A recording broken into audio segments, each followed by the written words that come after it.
tell yourself, it's only a movie. It's only a movie. But sooner or later, it's time to go home.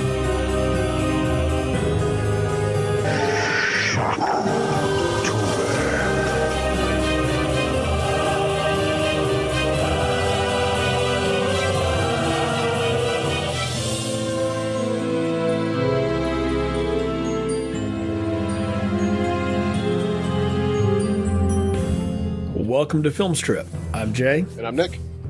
And we're all welcome to the review of Poltergeist, starring Joe Beth Williams, Craig T. Nelson, Beatrice Straight, Oliver Robbins, Heather O'Rourke, Dominic Dunn, and Zelda Rubinstein.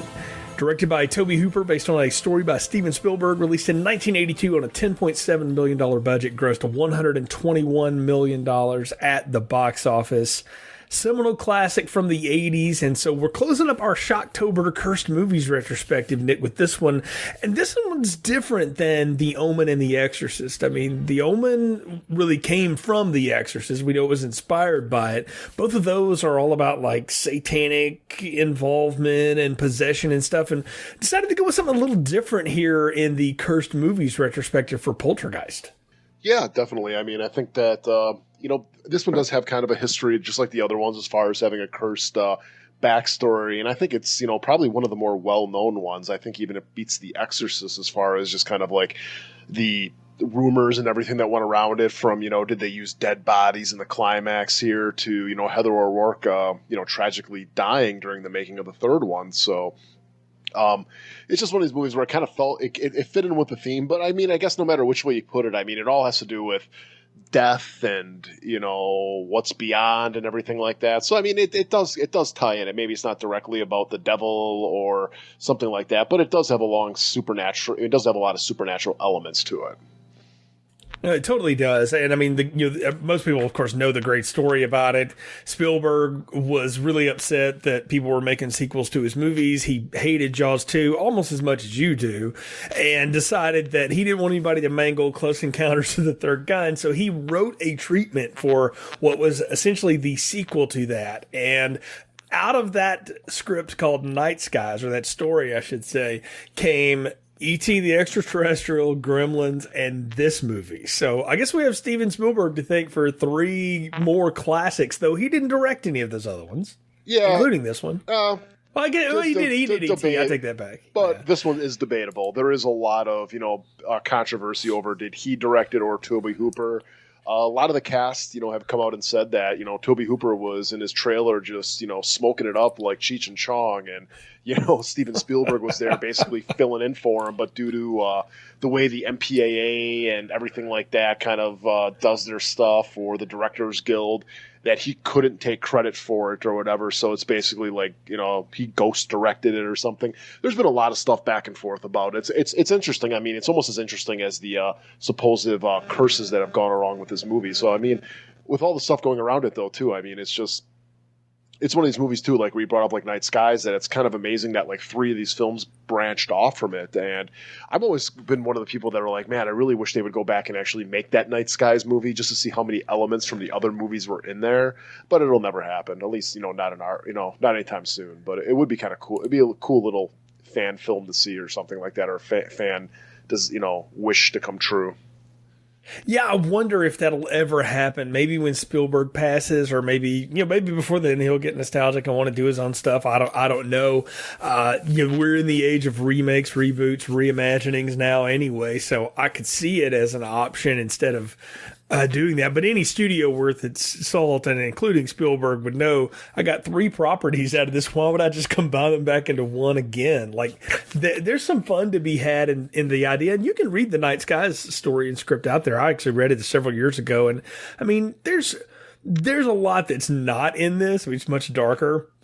And there's a lot that's not in any of those movies, but there are enough elements that, you see things like Stripe and Gizmo, and you see, this little boy that befriends one of the nice aliens, and then somebody gets sucked through a television. There's all kinds of stuff, in that, and it's a fun exercise to think about. As far as, who directed what, I mean, I've heard some of that too. There's other of the actors that said, no, Tobe Hooper did all of it. I kind of tend to believe this is very much like George P. Cosmatos directing Rambo 2 or Cobra, and Stallone is really there setting up the shots and doing everything, but George is the one that's pulling the action and kind of pulling it together. Or maybe even the way like Kurt Russell directed Tombstone. I mean, he's talked about that openly in another Cosmatos directed film at this point, who was brought in specifically for that.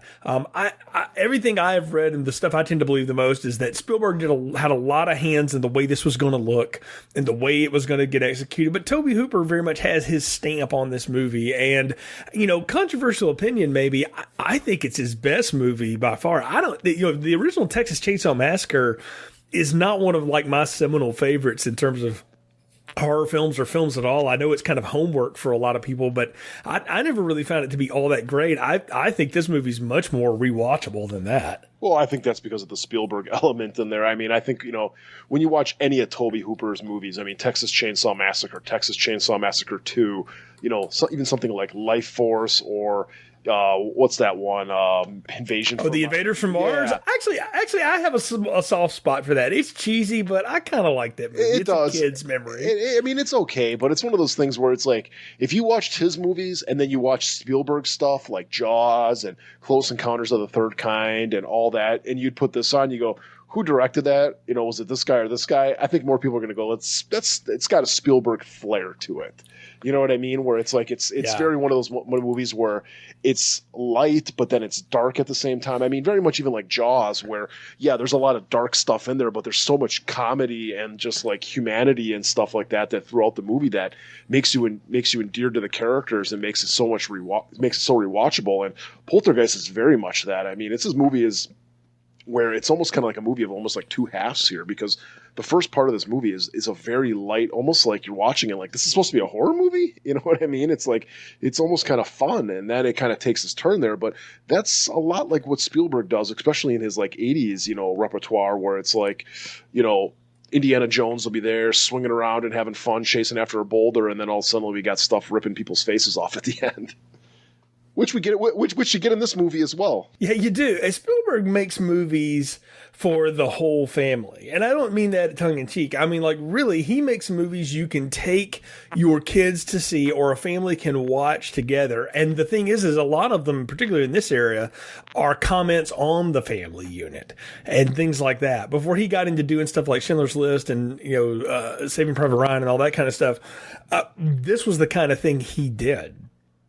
Close Encounters, E.T., this, again, as story credit, are about family and family unit and all that kind of stuff. And I mean, he was going through a lot of himself in his personal life at this point, and it was reflecting on the screen. But the Spielberg schmaltz of this movie cannot be understated. Like, it is definitely a sheen that it's a cloud that hangs over it, like the clouds that hang over Cuesta Verde in this movie. It's hard to not think about him when you think of this. But again, credit to Tobe Hooper, who is good with a camera and knows how to build a little bit of tension when it's necessary. Did a good job with it. And I have distinct memories of seeing this. I don't think we saw it in theaters, Nick. I mean, 1982, I would have been 6 at this point. I possibly may have been a sperm at that time. I was going to say, were you even alive? Were you a part of the earth no, at that point? I actually I wasn't even conceived until 1983, so...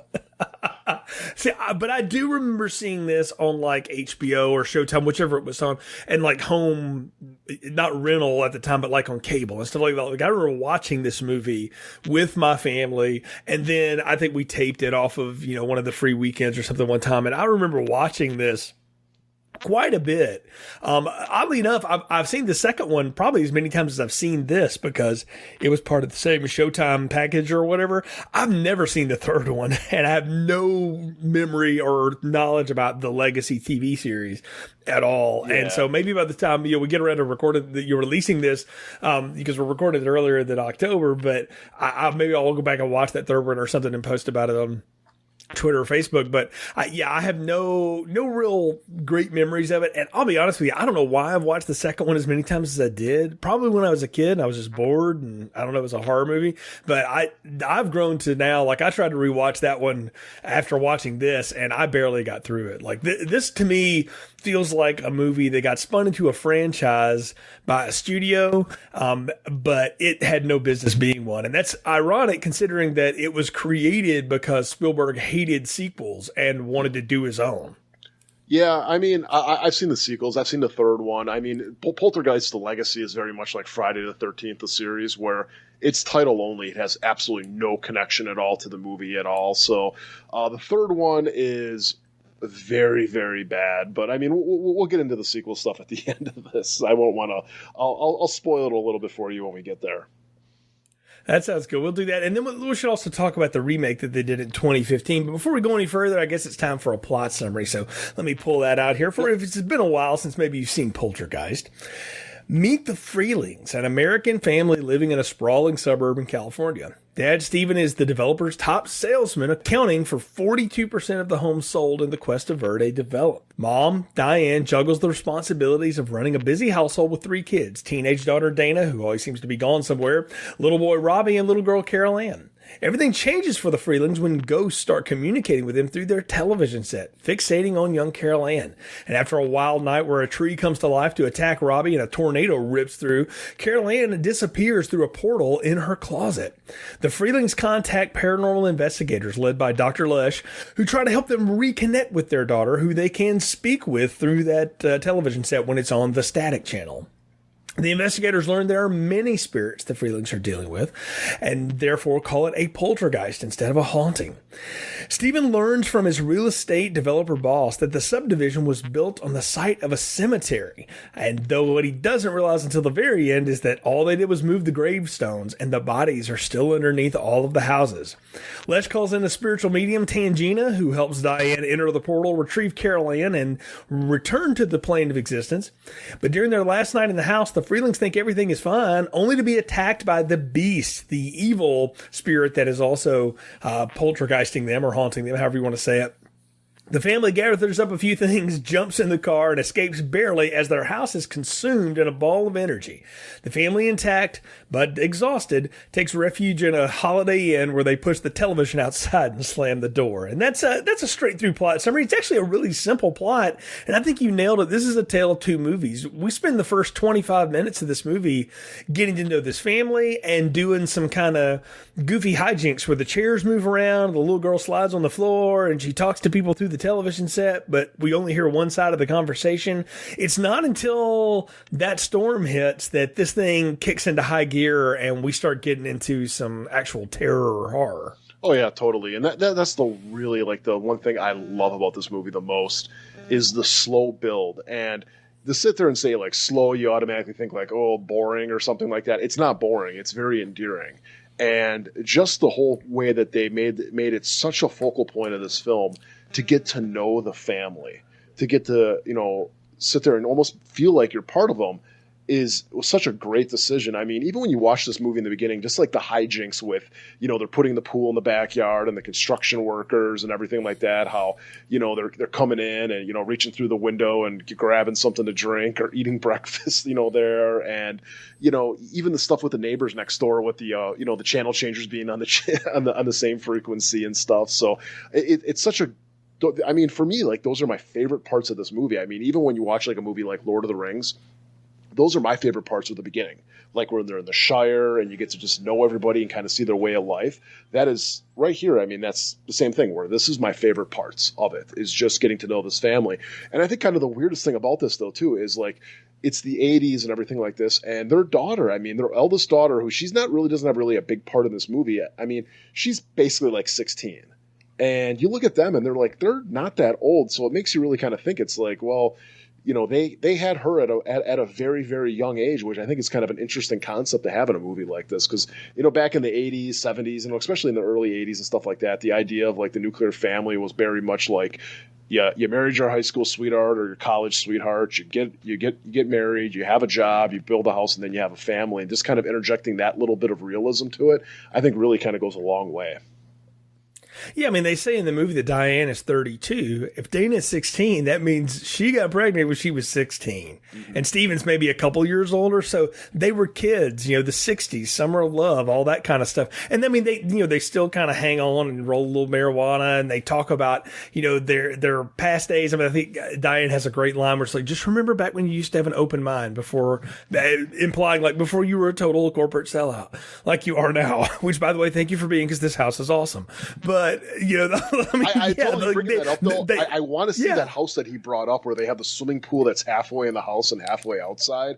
I'm like, that would be an awesome house to live in. I don't care that tract housings, that's what everybody lives in basically nowadays with the subdivisions and stuff. But I'm looking at these houses, I'm like, these are freaking gorgeous. But I think this is, California or whatever. I'm like, man, these houses right now would have to be well over $1 million in that market. Oh, easily. And I mean, this was at the time in America when the suburbs became a thing. And it was a big deal if you lived in these large population centers, to move into the suburbs. And I mean, look, I grew up in the small town I grew up in. I still lived in a subdivision. It was 2 rows. It was 2 circles of houses, the inner circle and the outer circle. And, that I just knew it. So this was something everybody in America could relate to at the time, because we saw it all around us. And Stephen and Diane represented those kids of the 60s that had now kind of grown up a little bit and had kind of come through the tough times and were having a good bit of success. And they weren't like stupid rich, but they were well off enough that they could have this great house, and, she could stay at home and take care of the kids. He worked, pretty hard, and they talk about how hard they worked for this, but you get the sense that like Dana is the part that like, oh, that was a surprise.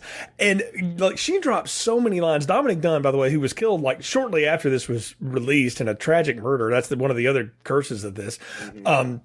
Yeah, she has such dropped little lines about like, oh yeah, I know that hotel. Nothing, and I mean, she shows up at the end. She's got a huge hickey on her neck. Like it looks like the second time they've done that. I'm like, this girl is like a tramp. Like she's running around. She's being a rebellious kid in the 80s. She's going out with a guy that drives a red Trans Am. I mean, holy cow. But her parents, even though they are reading Reagan books and stuff, they're still smoking weed. And they kind of, they don't really go weird when like their daughter says she's talking to people through the television. They're like, well, that seems possible. Like they're a really interesting example of the nuclear family in the early 1980s. And the reason this works though, because you talk about how all this setup is really what you like. The reason it works is because our 2 main actors here are amazing. JoBeth Williams and Craig T. Nelson have had long careers for a good reason. And this is why. They can inhabit the roles that they're in and just disappear into them. Oh, totally. I mean, I think Craig T. Nelson to me is always going to be Coach. You know what I that was a show that was kind of a staple of my childhood. But the thing is, like, he's so good in this movie that, like a lot of times, like I'll watch a movie like something with like Tom Cruise, and I don't care if he's playing Ethan Hunt or who the hell ever. It's like, that's Tom Cruise. You know what I mean? It's like you always just put him first. But Craig T. Nelson, especially in this, you think like right away, you'd be like, okay, it's Craig T. Nelson or it's Coach. I fall into it, and it's just like, no, it's the dad. You know what I mean? Yeah, I recognize him from other stuff here, but he does such a good job at it that it's like he's so believable as this, getting to be middle-aged father who's, basically, like, I think a lot like me, where it's like, boy, you changed a lot since your youth because you got to be a little bit more secure here for your family, but you still kind of got that little bit into you. And then, of course, you got, the mom, who I think she does a fantastic job of just being like a really sincere, understanding, compassionate mom, but also, like I said, kind of cool. Where you got that scene like in the beginning with those construction workers, and they're basically making moves at the mom, and I'm thinking, I'm like, oh my god, like nine out of 10 moms, especially today, you get all the Karens calling up their boss, getting them fired, and she's sitting there and she's laughing because her daughter's giving them the finger, and it's like, hell yeah, I'm like, that's that's the way I raise my kid and my son. It's like, you stand up for yourself, don't have dad come here and fight your battles. And I just saw that, I'm like, yeah, she's a cool mom, she's very cool. She very much is, and each of the kids has their own dynamic, and that's what was fun to revisit and remember. I mean, everybody knows Carol Ann, they're here, and just that she's just this cute little blonde angel at this point. And what was funny is years later, and now she's like 11 and 12, so it's not as prevalent. But when my oldest niece was a little girl, she had this white wispy blonde hair, and now it's a little darker. But I would get like these Carol Ann things over her. I'm like, please don't touch the television. I'm glad the static doesn't exist in your life because you would be the kid that would do this. But she's so cute, and poor Robbie, even with his goofed up teeth and stuff, is still just, I mean, he reminds me of my brother. Like, honestly, like my brother's a little bit older than he was, but he just kind of is in the same stuff, you know. Dana's the one that, like, I don't have a point of reference for because, again, I was too young to really know anybody that old. Maybe some of my babysitters were kind of like that. I don't know. There might have been one or two. I don't know that they were sneaking around at the Holiday Inn, but I didn't know. You know, I wouldn't have known the difference at the time.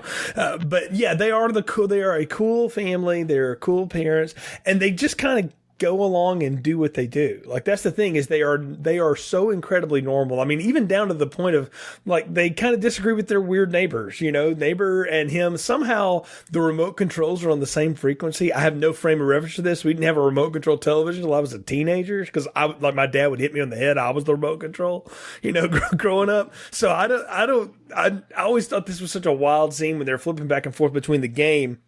What's funny about it now, Nick, is you watch that, whoever Steven's friends are, like, one of them's on the phone with this bookie. There's some guys that got some serious dough on this Rams game. And I got to tell you, in the 80s, that was really betting. Mm-hmm. Oh, yeah, totally. I just, like I said, I mean, these are just the scenes I really enjoy. And, like, man, it's like, you know, I live in a subdivision, and it's like we all got those one set of neighbors that are just kind of like, you know, you're never going to get along with them. So it's very relatable to me.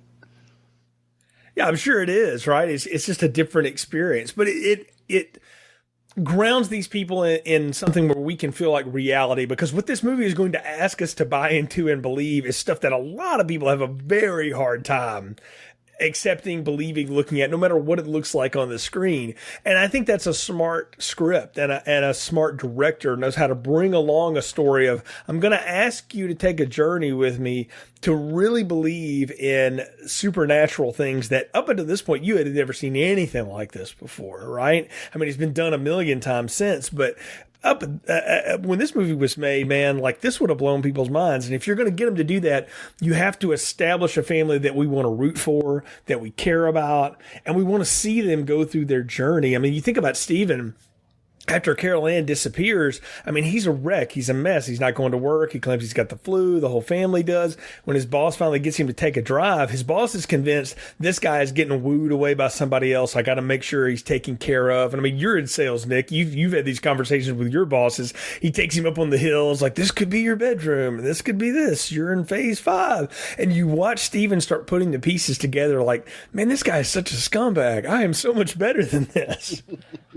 Yeah, and that's one thing too, is his boss. I don't know if you've seen the original Return of the Living Dead, and the second one. Yeah, he's in there, so he's a fun actor. Yeah, I mean, he's so very over the top and everything. But I got like the Jaws mayor off of that guy. Oh, like, totally, so much. Totally, yeah. It's a play on that. It's a play on the, you know, the dirty politician putting, you know, profits and everything, or the business owner putting, you know, the well-being of the company over the well-being of the customer or the consumer, or the you know, the taxpayer, whatever way you want to put it. So, I mean, it's again, it's very relatable, and that's one thing I think that they did with this movie so well is, you know, like, you watch something like Jaws, and it's like, at the end you're going to believe the shark is alive and it's going to blow up from an oxygen tank because you were with the movie the entire time, and it earns that. And it's the same thing with this movie, where it's like, we're going to go crazy, we're going to go off the wall with a lot of stuff here, but the reason why you're going to totally buy it is because the beginning and the characters are so real that of course you're going to buy it, because it's all set basically, you know, it's our reality of what's going on here. I mean, it's not heightened or anything in the beginning. So it's just one of those well executed screenplays, as well as well executed, you know, even for at the time. I mean, even today, I think the special effects do hold up quite a bit. I mean, when we get into the stuff with, like, you know, even the chairs moving around and everything, obviously, you know, they're probably done with fishing line and everything, but it works well. And it's something that's still, like, when you watch it, you're like, it's pretty cool, you know, especially like with the chairs getting all stacked on each other. And yeah, and that's one thing too, is like, man, I'm like, you know, we reviewed the movies like Paranormal Activity and everything like this, and that's always one of my, especially when we first reviewed that movie. I lived in an apartment when we first reviewed Paranormal Activity 1, and you go back to that, and I'm like, why the hell don't they get out of that damn house? You know what I mean? But now, being a homeowner myself, now I'm like, I put a lot of money into here. I'm gonna hold my ground, so I kind of see what's going on there. So it's funny seeing the reactions and everything like that. And I totally just buy, you know, Craig T. Nelson's reaction too when they put Carol Ann on the ground and they put that football helmet on her and it pulls her forward and just his, like, you know, the pen drops out of his mouth or something like that, and he's just kind of like he's got to sit down because it's like his breath has left him and he's like, oh, what? I'm confused. I don't know what's going on here. And just like I said, being a homeowner now and a family, it's like, yeah, I mean, you know, before I'd be like, well, get the hell out of here. But now I have a little bit more of an understanding where it's like, no, we can't just grab the kids and get the hell out of here. Oh, I mean, I love his whole total dad reaction to, like, no one's going in the kitchen till I find out what's going on. Like, he just, father knows best, lays that line down. And I love how he says it, too. And if you watch, Jo Beth Williams gives such a great reaction. She looks at him like, yeah, right. You know, and it's like, okay, whatever. You leave at 8:30. You know, I'll see you at 6. We'll do what we need to do to survive during the day. You know, like but that reminds me of the way my parents were too. Like it's just funny growing up like that. It's neat. Craig T. Nelson's amazing in this. Jo Beth Williams is so much though what really centers this because she is the heart of this movie in so many ways, because a lot of this movie is about the connection of a mother with her children, you know, and there's always that maternal instinct of like the mama bear, protect my children. I mean, she gets a little bit of that at the end, you know, when the beast is attacking and all that, but really the way she's able to still talk to Carol Ann and they have to go back and forth together and stuff, like you just get this sense of like, I mean, that kid is a kid who probably didn't even know what kind of movie she was in, right? Had no idea what was going on. And that's the thing is Heather O'Rourke is barely in this movie, and at one point they send Robbie in a cab somewhere, you know, so we don't even know, like, I'm like, where did that kid go, you know? But she has this such connection to that daughter, that baby girl, that she's going to do anything to reconnect with her, to bring her back. And the way she sells that without being too cheesy is what's remarkable and is worth praise, because that could get really off-putting or really out of hand or feel forced, and at no point does it. And I mean, we talked about that, Irina and I did with Jo Beth Williams on the Memories of Me show back in April of this year. And I mean, she just is an earnest, you know, actress. Like, she just comes off like a real person. Mm-hmm. And that's what's so cool about this is everybody here feels very real. They're not too pretty. They're not too ugly. They're just kind of real. They just are what they are. Nowadays, like, and you know, I'll say it now, one of the big problems with the remake is everybody in it is gorgeous. And I'm like, no, nobody's like that. Sorry. Like, there are real people out there that you know, families are mixes of things that always kills me nowadays, that these family movies and people are just, they don't look real. You know, they don't show their warts and their scars. And these people do. And it's what makes it so much fun. So when all the weird shit starts happening, like we're breaking glasses, we got spoons bending, we got furniture moving around, all this, like the way they react to it seems so much more realistic than just oh, we're haunted, let's freak out. Oh yeah, totally. It's a reserved reaction, because even like when I think that with all the stuff's going on, is like they don't know what to make of it. You know what I mean? It's like they just they you know, they know it's real, but it's kind of like everything I've known in my life says that this can't be real. So it's like, you know, they question it, and it's really not until the storm hits that everything really, like, for them really sinks home. Like, holy crap, what is going on here? So oh yeah, and you know, that it's a freaky thing too. Like, when I remember like rewatching this movie for the first time a couple of years ago, and it was a while since I saw it, and just the whole thing with like the kid almost getting eaten by the tree. I was like, holy crap, they actually went there. You know what I mean? It's like, would they, if the father didn't intervene, would that tree have ate him? I think so. You know, it's yeah.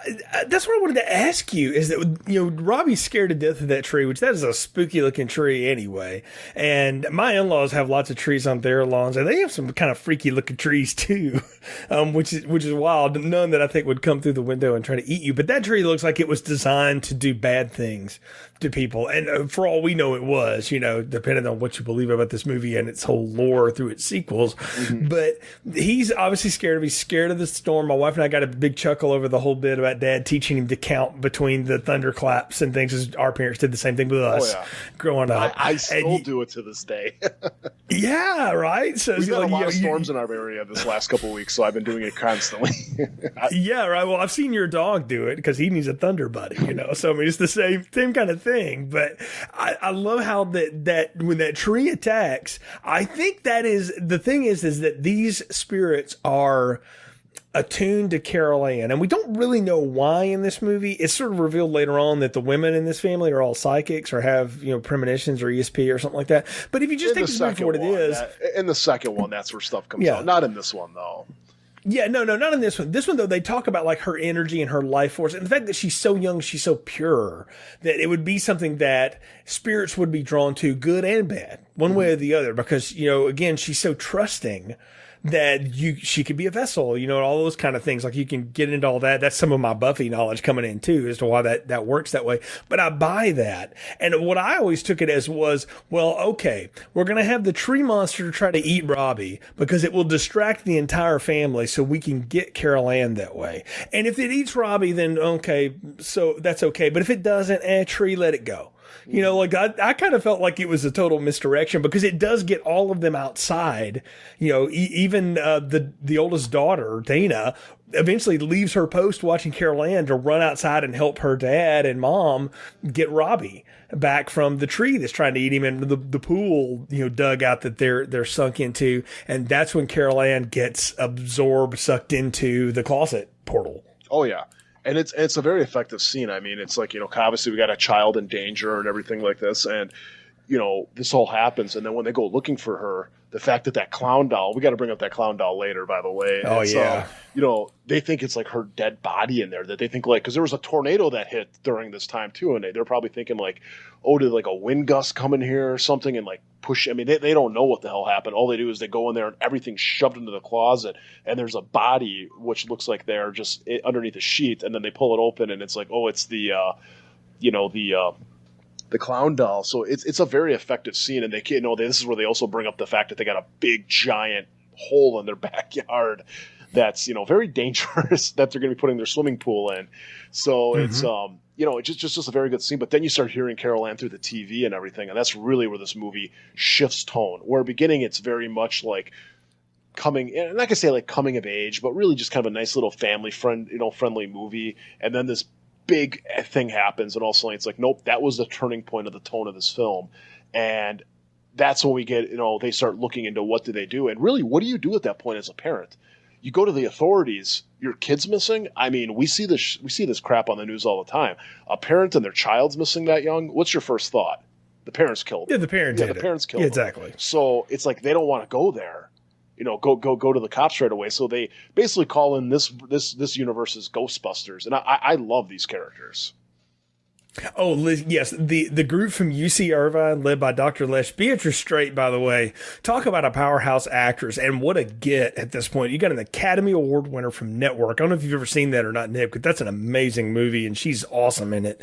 And it just had a great career, and you bring her in along with Ryan and Marty, her two, assistants, to basically, like you said, be Ghostbusters, but not in the sense that we maybe know. These are paranormal investigators. And what blows my mind about this movie is you watch the way these two guys talk about the phenomenon that they have observed. And one guy spent 7 hours watching a Matchbox car crawl across a floor. And that's right before Steven opens the door and like all hell's breaking loose in the room. Yeah, they got the Incredible Hulk riding on a unicorn going around there. It's like, oh, you saw a Matchbox car move over there. Well, look what the hell's behind this store, man. What I found out later was it's so amazing to me how much of those paranormal investigation shows that were so hot in the early 2000s and everything, and I think some of them are still going on, like do the same shit that these people do. Like they have the little hairdryer looking thing that's you're measuring spectral energy, and they got cameras going at time lapse and all this other stuff, and then they encounter this, and it's like a whole new game. But what's awesome is the way Lesh leads them through all of it. She's a paranormal psychologist, so she's doing all this counseling technique and stuff, and like, are you sure you want to do this? Are you gonna agree to do our methods? Are you going to listen to us?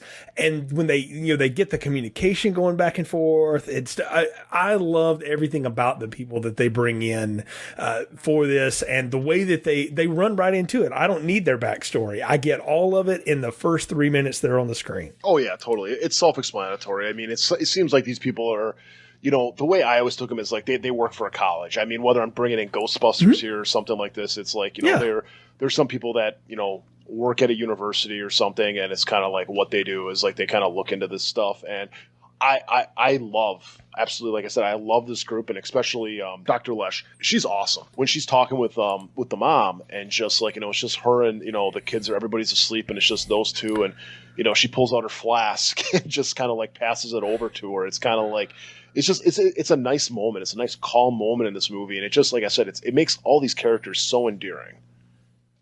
Yeah, I mean, they have this horrific events happen where Marty runs upstairs. He gets bitten by something. You see the outline of the bite marks on his chest. This is before he starts sneaking food and it explodes in front of him, whatever that steak does. And then he crawls his whole face off, you know, and he freaks out and finally leaves. But like little weird stuff is starting to happen. It's starting to get a little more sinister. But when everything quiets down and Robbie's laying on top of his mother on the couch and Steven's asleep on the other couch and she's just sitting there and they're having this whole whisper conversation and she's relating to her woman to woman and all that kind of stuff. Like it's so neat to watch a movie that has so much crap going on in it, and normally would be in a real hurry to get to the next scare or whatever, stop and slow down, because the most humanizing thing about Dr. Lesh is after her team and her see that room and everything that happens, she's sitting downstairs trying to drink a cup of tea and she can't keep her hands from shaking. Yeah, you know, she's just like, I thought I had seen things, I've seen nothing. You know, but she's trying to remain professional the whole time, which is, I don't know, it just makes that the character so much more endearing. Again, hallmark of a really well written, well put together story and screenplay. We should give credit too. Michael Grass and Mark Victor built the screenplay out of the Spielberg story. They're responsible for a lot of the dialogue and a lot of the way that the characters flesh out and work together. And again, the hallmark of a good script is that as we introduce new characters and supporting players, they fit right in just like they've always been there. They're just part of the cog of everything that's going forward. And they bring in probably one of the most memorable things about this, and that's Tangina, the spiritual medium, this little Zelda Rubinstein lady who comes in and blows the screen away in 20 minutes. Oh, totally. I mean, she walks in too. I mean, it's just kind of like, you don't know what to expect, and then you see basically, you know, what you know, Stephen describes as the mayor of Munchkinland or something like that come in here. Yep. And I love the scene too, where like all of a sudden she's upstairs and he's like, I'm trying to communicate with her with her mind, and she's, you know, he's like, see, she's a fake and stuff like this, and she's like, no, she's able to say, I'm not a fake. I just don't like you trying to screw around with me. You know what I mean? It's like, don't play games with me. I'm not here to do this. You know, I'm not here to, you know, validate myself to you. I've come here to help you. And it just really, like I said, really gives her like that authority figure where you feel like she's there and she's now almost kind of like the parent. You know what I mean? It's like she's like the one that makes you feel safe, that she knows what's going on and everything, and she has an idea. And that's when I think it's the most effective scene in this movie, is when she's describing what the hell's going on. And that, yes, there are a lot of poltergeists, a lot of ghosts here and everything in this house, but they are not the bad ones. They're not. I mean, they're just people that are lost. You know, they're lost between, you know, our reality and the afterlife. And there's this thing, you know, that we're going to call the beast, which is basically another word for like the devil or something like that, like a demon, that is basically, it's in between realities as well, and it's keeping them there. And it wants them there. And just when she's talking to, like, you know, to us it's this, but to her it's like another child. It talks to her, it tells her secrets and everything.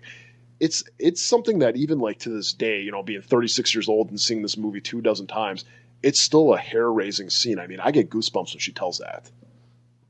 Oh, yeah. Look, it's great the way she describes it. And part of it's all in that voice and it's high and that lilt that she has and all that kind of stuff. And she talks about how they're not at rest, but they will be if they can cross over. The problem is there's this dark presence and it's got Carol Ann under restraint and, you know, and all these kind of things. And the way she tells it, like, along with Jerry Goldsmith's absolutely 100% spot on. And this is the second movie in this series we've got with him, because there's a lot of omen cues in this. I don't know if you caught him or not this time, but the way he layers the music in where it's kind of wistful, but then it's also really sinister all of a sudden because you get a minor key. And the way he does that underneath her explanations makes it so good. But to me, Tangina's best scenes are when she finally is like, no, I'm in charge. This is how we're going to do this. This is how you're going to go get your daughter. And they like tell you got to start yelling at her. You got to do this. You got to get her to move. She is in total control. And that's what's neat to see is this family that thinks they've got everything together. And even the paranormal investigators are like, no, we're going to turn it over to you because you're really the ringer, the expert, the closer here. Oh, totally. And yep. I mean, that's what it is. And her plan too. I mean, it's kind of insane. And I'm sitting there thinking, I'm like, man, what would I do as a parent? I mean, I like to sit there and go like, yeah, I'm going to go head first into this freaking door here, but holy shit, what they're expecting these parents to do. It's just like, oh, and I love the scene too when they're going up there and it's like, okay, well, this is the portal and it's going to come out here. And Family Guy did a funny skit where it was coming out of someone's butt, but it's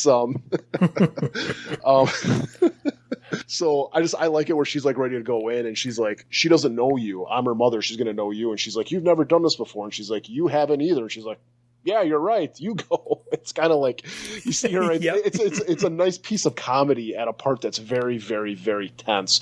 And when she goes in there and she gets the daughter and that skeleton head comes through. I mean, again, you can tell it's stop motion, but it's so well done. And I mean, I'll take that 100 times out of 100 compared to CGI. I think it just looks great when that skeleton comes out and starts screaming at Steven. I'm just thinking, I'm like, holy crap, that guy. I mean, how he didn't have a heart attack when that happened, I don't know. Look, the work Industrial Light and Magic did for about 20 years of practical effects and things like that cannot be overstated how impactful it was and how it changed the way we watch movies and experience movies. And the thing about computer generated stuff is nowadays the stuff that's coming out in 15 years will probably still look really good. But the stuff in like the early 2000s and late 90s when we started doing that stuff, you go back and watch that stuff now, it's pretty bad. It's dated, right? Like you can tell. This stuff, though, looks just as good as it did in 1982 because it was a real thing. Some of the wistful little arms and all that kind of stuff still works. Or even the highlighted people walking around like they're on the boat of the Titanic and stuff like that. Like, all those spirit, things. Like I saw that again in Cocoon. Like they did that kind of same thing again years later, and it still works. When that skull comes out and roars at him, though, that's pretty amazing. And the close-up on Craig T. Nelson's face when he's just screaming his head off. But I'm with you, man. What a wild concept. Okay, we're going to pass these 2 tennis balls. Let's make sure they're your handwriting, Ryan. Yeah, they are underneath all this jelly. Okay, so let's throw a rope through. So you're going to go grab your daughter, and then you're just going to stay on the rope, and we're just going to yank you through the portal. And I'm like, you're going to do what? Oh, yeah. But when they come out through that portal and everything like that, I mean, I'm so glad that they didn't show what was on the other side. It's so much better to leave that to your imagination. And when they come out and it's all full of like, this yellow, not yellow, but like this pink ectoplasm, which basically what I'm just assuming is almost kind of like, entrails or, what I mean? Like just pieces of like flesh or whatever. I mean, that's the way it kind of comes off. And they put them in the bathtub and they both wake up and everything. I mean, it's such a great moment. I mean, I would imagine the first time anybody sees that, you get a little teary eyed that it's like, oh my God, they got her out of here.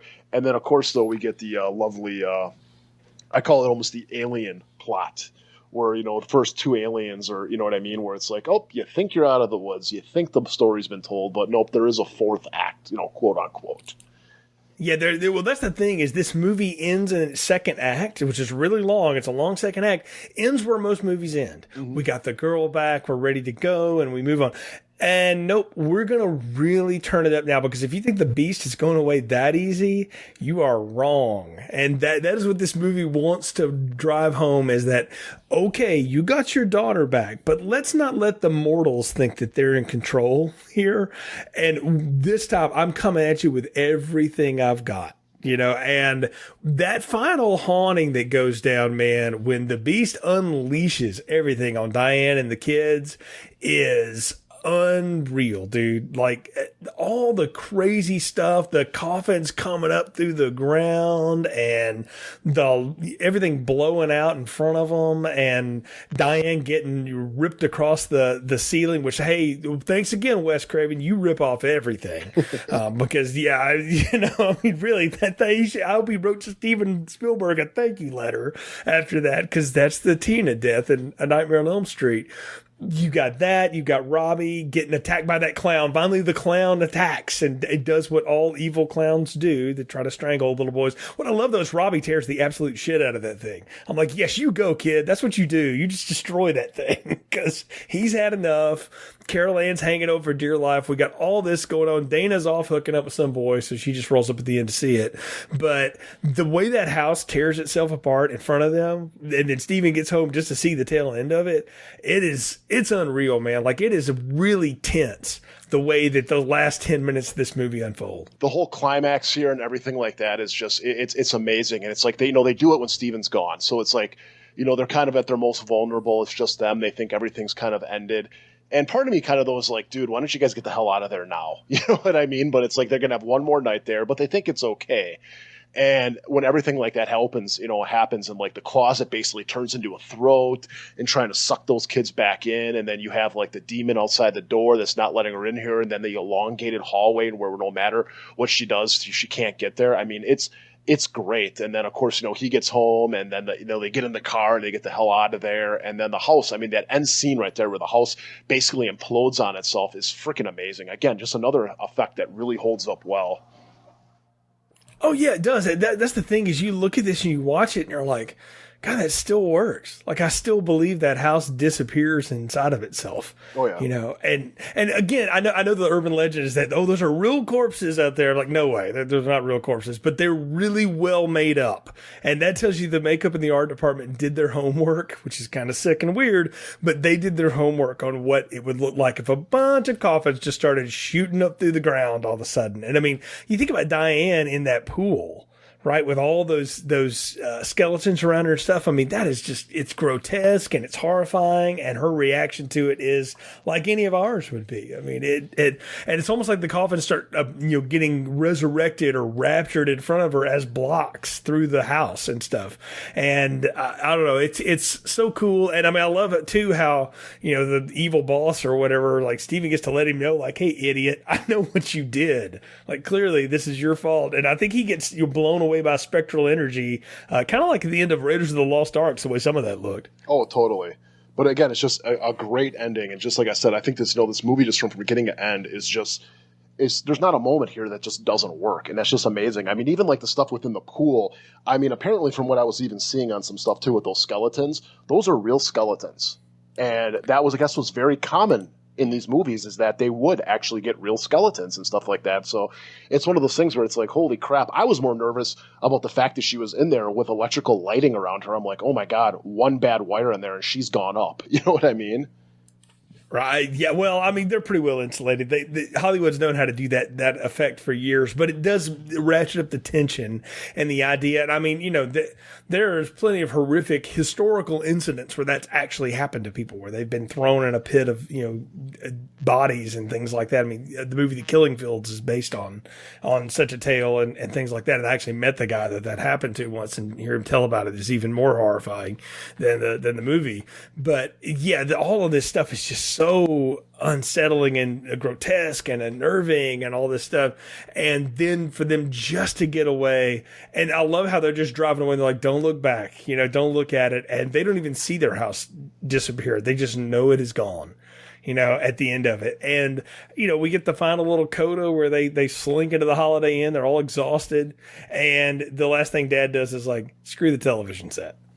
Oh yeah, that's a great ending scene when he throws his TV set out of there, just kind of like, nope, we've had enough. So Yeah, I remember when Holiday Inns used to look like that too. My wife and I both were like, "Oh, I remember those. Wow, they don't look like that anymore." But so you're not a paranormal Ghostbuster yet, but you did sleep in a Holiday Inn last night, Freeling. So congratulations on that. Well, Nick, I think we're at the part of the podcast where it's time to give final thoughts, recommendations, and popcorn ratings. So, what are yours for Poltergeist? Extra large popcorn. This is again one of these great movies of all time. I mean, when you look at like what my top 10 horror movies are, this is in the top 10. I mean, it's again one of these movies where it's probably in my top 25. Movies like this, even like movies like the Lost Boys. It's like you go back and you watch it and it's like it's a good movie. But what's great about it though is it's such a statement on the time that it was made. And it wasn't done purposely. It wasn't like like Stranger Things today where it's like we're going to go back and do something in the 80s so you can, have nostalgia for the 80s. This is stuff that created nostalgia later for the 80s. So when you watch this, much like the Lost Boys, is like you're going back in time to the 80s and getting that feeling. And just by doing that, just being a product of its time and being so well done, it's amazing. So it's just an extra large popcorn, just a fantastic movie from beginning to the end, and it's highest recommends. Yeah, same for me, man. Extra large popcorn. This is such a fun ride, even today. This movie's almost 40 years old. And my hope is that having done these 3 films together here, we've introduced them to a younger audience that likes Stranger Things and stuff like that, but doesn't really know The Omen, The Exorcist, and this movie. And now maybe they've gone back and rewatched them or watched them for the first time and experienced them, because this movie, like our previous 2, really stands up. And it stands up because the script is good, the direction is tight, the acting is out of this world great, and it's all put together in a package that is very consumable, and it makes you want to go back and rewatch it again. I mean, it had been probably 10 years since I'd seen this movie before going back and doing it, and I watched it twice before we did this because I was still catching stuff, and I think that's the hallmark of a great movie is the more times you watch it, the more stuff you're going to catch and pick up on. So absolutely high recommend. Extra large popcorn. Been a ton of fun to go through and talk about. Now, we promised we'd talk a little bit about sequels here. I think the second one is terrible in almost every way and undermines all the cool stuff about this movie. I've never seen the third one, and I'll be honest with you, that 2015 remake is just a disaster in every way. But what are your takes on the sequels? I don't have as much hatred for the second one as you. I do think it's one of those movies that tries to go back and retcon a lot of stuff for some strange reason. I mean, basically the whole plot of Poltergeist is the fact that they moved these these headstones without moving the bodies. So they built all these houses on top of these bodies, and basically it caused friction with what was going on with the bodies and the souls and everything like this, But, I mean, it was always kind of funny, though, thinking about this movie. A lot of people always say, like, oh, is that the one with the ancient Indian burial ground? It's like, no, there's nothing with that. And I think kind of part 2 is where people get that confused, because that's when they bring in the Indian guy who was from One Flew Over the Cuckoo's Nest. And, he's like a shaman or whatever like that. And they bring in this whole aspect of this preacher Cain, who I think is a really cool bad guy. But the problem is now they're talking about the fact that underneath the Freeling's house was that they ended up this guy had a congregation. He put them in a cave and held them there until they were all dead. And it's like, wait a minute, it was a cemetery. So what you're telling me is like these people were underneath the cemetery. So it's like kind of like not only did they build a house on top of the cemetery, they built the house directly on top of this cult or something like that. So I'm like, that's kind of a lot to swallow there. But he is a cool bad guy, and I like the stuff where he's going to the house where he's like, you're all gonna die, because the guy reeks of death. I mean, the guy right now, I mean, he has stage 4 cancer, and it's sad, and he's probably weeks away from dying. But at the same time, it's like you look at him and he doesn't look alive. He looks like he's dead, and it's a really good performance. But the rest of it, I mean, it's almost comical. I mean, the stuff with the braces and everything, it's just kind of like.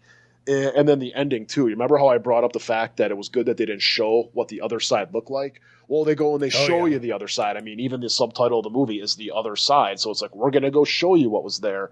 And after seeing it, it's like, you probably shouldn't if that was what your best idea was going to be. It's basically them floating with a bunch of weird stuff floating around them. It's a very, very poorly done scene. But it's I'm not going to – it's one of those ones where it's kind of like between a small and a medium, but – for me, though, the third one is the absolute pits. It's freaking terrible. It's even the director, I watched the documentary on this. The director of the movie did not want the movie to come out because of Heather O'Rourke dying. He was like, it's disrespectful. The movie's a piece of shit. We don't want this to come out. The third act is a mess. We'd have to redo it, but we can't redo it. They end up redoing the third act, and Carol Ann is barely even a part of it. She's basically like, they have someone dressed as her in these red pajamas, and they never show her face. And it's just so bad. Basically, the whole plot of it is that the parents have given her up. After all the stuff of part 1 and part 2, they have given her up to her aunt, who is played by the woman from RoboCop. And Nancy Allen, yes. Also from Carrie, yes. And then she's married to Tom Skerritt, and he's basically some because of course. Yeah. So, and they live in a skyscraper in Chicago, and it all takes place in there. And there's some cool stuff with mirrors, as far as like the mirror effects and everything.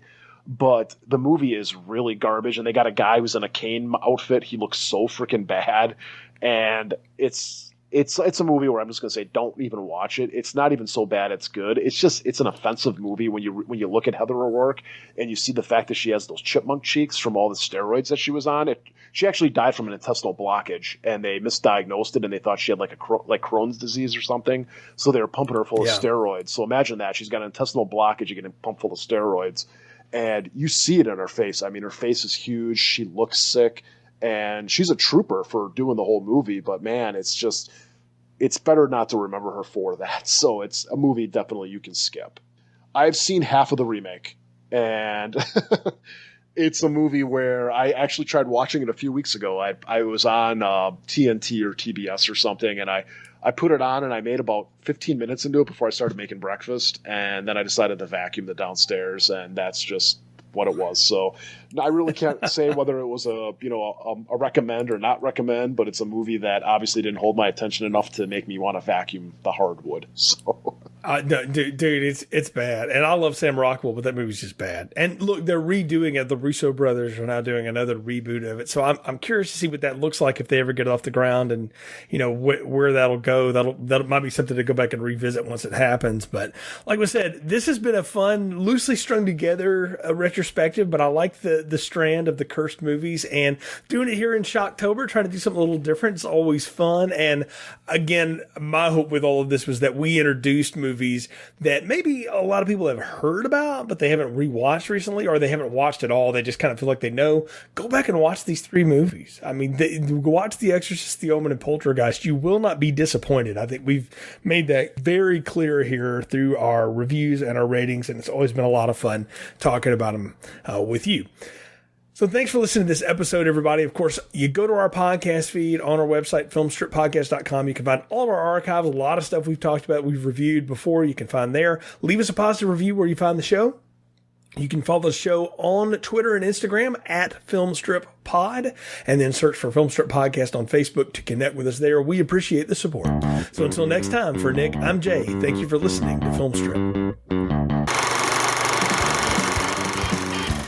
Thank you for listening to Filmstrip. You can find more episodes on our website, filmstrippodcast.com. The Filmstrip theme music is produced and performed by Frozen Lake 121.